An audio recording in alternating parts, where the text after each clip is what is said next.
ቤሉ በጣም የፈራሁት። ለምንድን ነው የምትፈሪው? ከዚህ ቤት ልትወጡ ሲሉ ነው? እንደዛ ነው? እንደዛ ከሆነ ሀሳባቸውን ማስቀየሪያችሁን ነገሩ። እኔም እኮ መሄዳችሁን አልፈልገው። በቃ አንቺ ስለምትችይ አይንዬን አሳምኛት። ያኔ ለዛ አይደለም የፈራሁት። እና ለምን ፈራሽ? ምንድን ነው ለሚያስፈራሽ ነገር? የተፈጠረው ነገር አለ? ቤሉል ምናልባት ወንድሜ ብትሆን እያልኩ የተጨነኩኝ ነው። በጣም ነው የፈራሁት። እንዴ ኧረ በጭራሽ የማይሆንና ጭራሽ የማይታሰብ ነገር ነው። እሺ በምንም አይነት መንገድ እኔና አንቺ እህትና ወንድም ልንሆን አንችልም። በምንም አይነት መንገድ። እኔም እኮ እንደዛ ባሁን ደስ ይለኝ ነበር፣ ግን ደግሞ ከቀን ወደ ቀን በጣም እየፈራሁ ነው። አለመሆኔን ማመን ከበደኝ። ይህንን ጥርጣሬሽን ለማስቀረት እኮ እንመርመር ብዬሽ ነበር አይደል? አይ እሱ ይበልጥ ያስፈራኛል። እንደዛ ነው ያልኩ። ይቅር አልሽኝ ወይስ አሁንም ይቅር አልሽኝ? አሁን እያለሁ ማልላቅፍ ነበር። ስናወራ ቆይተን አሁን ደግሞ በደንብ ለማውራት ቦታ እየቀየረ ደስ ይላል፣ ደስ ይላል፣ ደስ ይላል። እንዴት ግን እንዴት ስትይ ባንድ ሆነብኝና ግራት ተጋብቼ እኮ ነው እንጂ። ሊዛ ደህና ነሽ? ደህና አትመስይም። እኔ ደህና ነኝ። እኔ ሁሌም ደህና ነኝ። ማለት ምን ሆናለሁ ብለህ ነው? ቤላይ ማን ነው ይሄን ሁሉ ቤላ ካላስኩማቸው?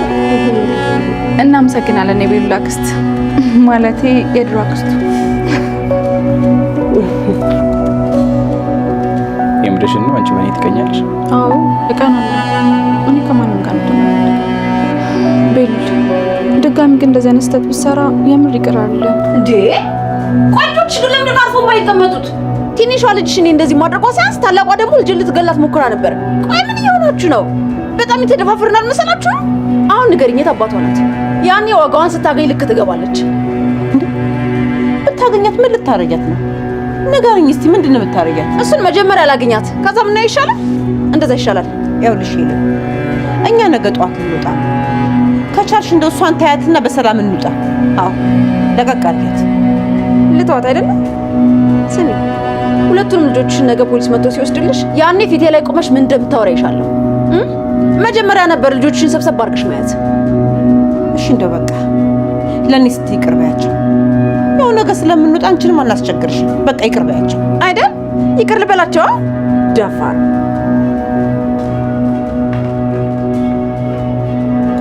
ሄለን መጀመሪያ ላይ አይንዬና ልጆቿ ከዛ ቤት እንዲወጡላት ብትፈልግም ግን ደግሞ መሲ ያንን ጉዳት እሷ ላይ ካደረሰች በኋላ ከቤቴ ውጡልኝ ከማለት ይልቅ አሁን ላይ እነሱን መክሰስ ነው የምትፈልገው ማለት ነው። ያ ማለት መሲንና ኑኑ ማለት ነው። በመጨረሻም ለአይንዬ ስትነግራት የነበረው ይሄንን ነበርና ነገ ጠዋት ፖሊሶች መጥቶ ይወስዱልሻል ልጆችሽን ብላታለች። ያ ማለት አይንዬ አሁን ላይ ያሰበችው እቺን ቀን ብቻ አድሮ በማግስቱ ጠዋት ለመሄድ ነውና ሄለን ደግሞ እነሱን ከሳ ጠዋት ፖሊሶች መጥቶ መሲንና ኑኑን እንዲወስዷቸው ትፈልጋለችና እውነት ያንን ነገር ታደርጋለች ሄለን። አሁን ላይ መሲ ያንን ጉዳት አድርሳባት መሲ ገፍትራ እንደዛ ካደረገቻት በኋላ ለምን እዚህ ውስጥ ኑኑን ማስገባት እንደፈለገች ባይታወቅም አሁን ላይ ሁለቱ እንዲታሰሩ ትፈልጋለች ማለት ነው። ግን ደግሞ ይሄ ነገር ሲሆን ቤሉል ቆሞ የሚመለከት አይደለም ማለት ነው። ቤሉል ብቻ ሳይሆን ራሱ መሲ ራሱ ይሄ ነገር እንዲሆን አትፈልግም ማለት ነው። ያ ማለት እዛ ጋር እሷ ሄለን ላይ ላደረሰችው ነገር በህግ ብትጠየቅም ግን ደግሞ እዚህ ውስጥ ኑኑ አለች፣ ኑኑ እንዲያደርጋለች የሚለውን ነገር መሲ በጭራሽ አትቀበልም ማለት ነው። እሷ እዚህ ውስጥ የለችም፣ ይሄንን ነገር ያደረኩት እኔ ብቻዬን ነኝ የሚለውን ነገር መናገሯ አይቀርም ማለት ነው።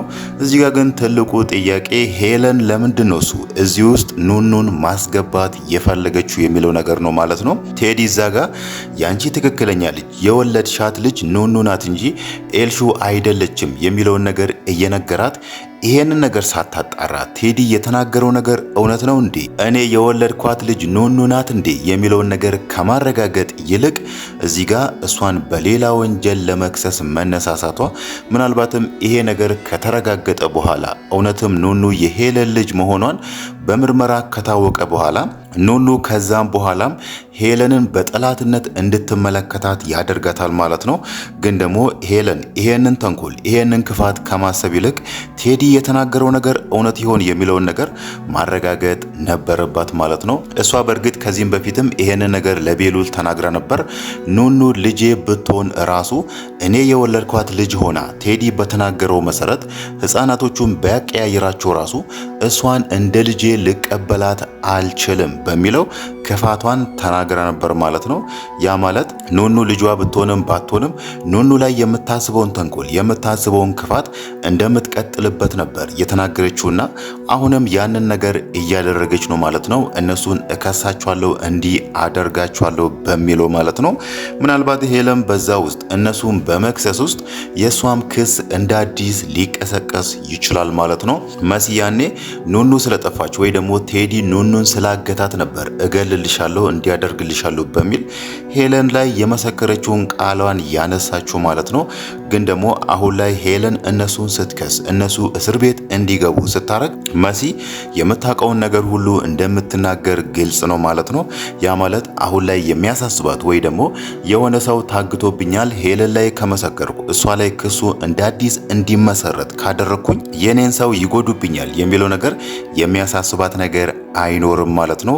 ግን ደግሞ ከዚህም በፊት ሄለን መሲን አንድ ያስፈረመቻት ወረቀት ነበረ። እሷ ስለምትሸጣቸው ህፃናቶች የሚያቀርብልሽ ማን ነው የሚለውን ወረቀት አዘጋጅታ መሲ ህፃናቶቹን ከገጠር ወይ ደግሞ ከሌላ ቦታ እየሰበሰበች ለሄለን እንደምታቀርብ ያንን የሚገልጽ ፋይል አዘጋጅታ ነበር። ሄለን ያኔ አይንዬን ያገተቻት ጊዜ መሲን ያስፈረመቻት ማለት ነው። ምናልባትም አሁን ላይ ሄለን ያንን ፋይል ታወጣለች ብለን የምናስብበት ጊዜ ነው ማለት ነው። እሷ ከታሰረች እኔ ብቻዬን ታስሬ አልቀመጥም፣ መሲንም ይዤ ወደ እስር ቤት እገባለሁ የሚለውን ነገር እንደምታስብ ግልጽ ነው ማለት ነው። ለዛ ደግሞ እንደ ትልቅ ነገር ወይ ደግሞ መሲ እንድትታሰር የሚያደርግላት ትልቁ መረጃዋ መሲ ያኔ ወረቀቱ ላይ የፈረመችው ነገር ነው ማለት ነው። እዛ ጋር ህግ ቦታ ብትሄድ ራሱ እኔ ይሄንን ነገር አላደረኩም ብላ ብትናገር ራሱ ይሄው እዚህ ጋር ፈርመሻል፣ ይሄኛው ያንቺ ፊርማ ነው በሚለው መሲ ነገሩ እስኪጣራ ራሱ ለተወሰነ ጊዜ ትታሰራለች ብለን እናስባለን ማለት ነው። ሌላው ነገር ደግሞ አይንዬ አሁን ላይ ነገ ጠዋት እንሄዳለን የሚለውን ነገር እያሰበች ነው። እዛ ጋር ደግሞ ቤሉልና ኑኑ ታርቋልና አሁን ላይ ነገሩ ምንድን ነው የሚሆነው? ቤሉል ኑኑ ላይ ትልቁን እምነቱን ጥሏል ማለት ነው። ያ ማለት ሌሎቹን እንድታሳምንና ከዛ ቤት መሄድ አለብን የሚለውን ነገር ሐሳባቸውን እንዲቀይሩ ማለት ነው። አይንዬ አሁን ላይ ኑኑ ሄዳ ከዚህ ቤት አንሄድም በቃ እንቆያለን ቤሉል ቆዩ ብሎናል የሚለውን ነገር ሌሎቹን ብትናገር ራሱ ሌሎቹ አሁን ላይ ኑኑን ይሰሟታል የሚለው ትልቅ ጥያቄ ነው ማለት ነው። አይንዬ ከአኳኋኗ ስንረዳ በጣም ቆርጣለች፣ ከዛ ቤት ለመሄድ በጣም ፈልጋለችና እዚህ ጋር የኑኑ ምክር ሐሳቧን እንደማያስቀይራትም ግልጽ ነው ማለት ነው። ምናልባትም ይስማማሉ ብለን የምናስበው ባለፈው ቤሉልና ሊዛ ለናንተ ሌላ ቤት አዘጋጅተናል ነገሮች እስከሚስተካከሉ ድረስ ሁሉም ነገር ቦታውን እስከሚያገኝ ድረስ እናንተ እዛ ቤት ተቆያላችሁ የሚለውን ነገር ምናልባት በዛ ሐሳብ ይስማማሉ ብለን እናስባለን እንጂ እዛ ጋር መቅረት አለባችሁ መሄድ የለባችሁም የሚለውን ነገር በጭራሽ እንደማይቀበሉ ግልጽ ነው ማለት ነው። ምናልባት መኩ በኑኑ ሐሳብ ሊስማማ ይችላል፣ ግን ደግሞ አይንዬና መሲ በጭራሽ በዚህ ሐሳብ እንደማይስማሙ ግልጽ ነው ማለት ነው።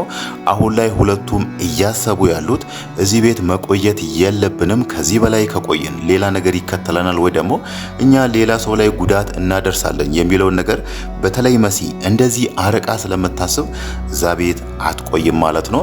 ለዛ ደግሞ ትልቁ ማሳያ ዛሬ ኤልሹ ላይ ያደረገችውን ነገር ማስታወስ እንችላለን ማለት ነው። እንደዚሁ ነገሮች ተደራርቦባት መሲ ስሜታዊ ከሆነችና ምናልባትም ተናዳ ኤልሹ ላይ ወይ ደግሞ ሄለን ላይ እንደዚህ አይነት ጉዳቶችን ብታደርስ ህይወቷን ስለምታበላሽ እሷም አሁን ላይ ያንን ነገር እያሰበች ስለሆነ ከዛ ቤት መሄድ አለብን የሚለውን ነገር ሙሉ ለሙሉ ትጸናበታለች ማለት ነው። ሌላው ነገር ደግሞ ዛሬ ኤልሹ ላይ ያደረገችው ነገር በጣም ይበል የሚያሰኝ ነገር ነው ማለት ነው። እሷ ከዚህም በፊት ኑኑ ላይ ስታደርግ የነበረውን ነገር ኑኑ የምትሰራቸው ስራዎችን ከስር እየተከታተለች እያበላሸችባት በማምጣት እሷ ድጋሚ እንድትሰራ በማድረግ የኑኑን ስቃይ እያበዛችሁ ነበርና ያንን ነገር በትንሹም ቢሆን መሲ ዛሬ ላይ ኤልሹ እንድታየው አድርጋታለች ማለት ነው። ይሄ ደግሞ ለኤልሹ በጣም የሚያንስባት ቅጣት ነው እንጂ በጣም በዛባት የምንል ነገር አይደለም ማለት ነው። እሷ ደግሞ ያደረገችውን ነገር አይተናል። እዛ ጋር መሲ እሷን ልትገላት ወይ ደግሞ ሌላ ነገር ልታደርጋት እንዳሰበች አድርጋ ነበር ነገሩን አጋና ለሄለን ለእናቷ የነገረችው ማለት ነው።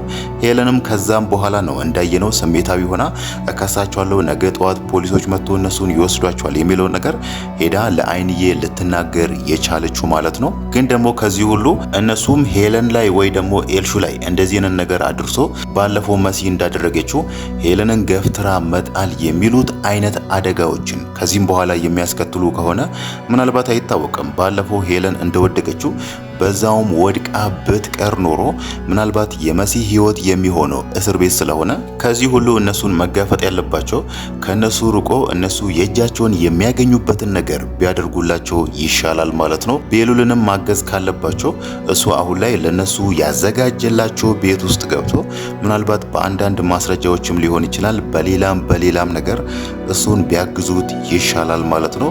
ሄለን አሁን ላይ እያሰበች ያለችው እነሱ ከዛ ቤት ከወጡ ቤቱ የሷ ነው። እናም ደግሞ ቤሉልን በአንዳቸው ወይ ደግሞ በሌላ ነገር አድርጋ በእጇ ታስገባለች። ከዛም በኋላ የሚያሳስባት ነገር የለም። የምትፈልገውን ከዚህም በፊት ስትሰራ የነበረውን ወንጀል ለመስራት አስባ ነው ማለት ነው። ሌላው ነገር ደግሞ የምናነሳው ስለ ሊዛ ነው። ሊዛ አሁን ላይ ቤሉል እና ኑኑ በመታረቃቸው በጣም ያዘነች ይመስላል ማለት ነው። ያ ማለት እሷ ሁለቱም ተጣልቶ በዛው የሚቀሩና ቤሉል ደግሞ ከሷ ጋር የሚሆን ወይ ደግሞ የሷን የፍቅር ጥያቄ የሚቀበላት መስሏታል ማለት ነው። ለዛም ነበር ሁለቱ ሲታረቁ በጣም የተከፋችው ወይ ደግሞ ያዘነችው ማለት ነው። ግን ደግሞ ይሄ ነገር እንደማይሆን ቤሉል በተደጋጋሚ ነግሯታል። እኔና አንቺ ኖርማል ጓደኛሞች ነን እንጂ ወደ ፍቅር ግንኙነት መግባት አንችልም። እኔም ኑኑን ስለምወዳት አንድም ቀን አንቺን በፍቅር መልክ ተመልክቼሽ አላውቅም የሚለውን ነገር ነግሯት ነበር። ሊዛ ግን ከዛም በኋላ ራሱ ተስፋ የቆረጠች አይመስልምና ለዛም ነው ዛሬ ላይ ቤሉልና ኑኑ ታርቆ ሁለቱም ደስተኛ ሲሆኑ እሷ ደግሞ ያን ያክል ያልተደሰተችውና እንደዛ ስታዝን የነበረው ማለት ነው። ግን ደግሞ ማድረግ ያለባት እሷ አሁን ላይ ቤሉል የኔ መሆን አለበት ወይ ደግሞ እሷ አንድ ቀን እኔን ያፈቅረኛል ብላ በማይሆን ተስፋ ውስጥ ራሷን ከምትጎዳ ዞር ብላ ዙሪያውን ብታይ ይሻላታል ማለት ነው። እዛ ጋር እሷን የሚወዳት የሚያፈቅራት መኩ አለና ምናልባት እሱን ብትቀርቡ የሚሆናት ሰው ሊሆን ይችላል ማለት ነው።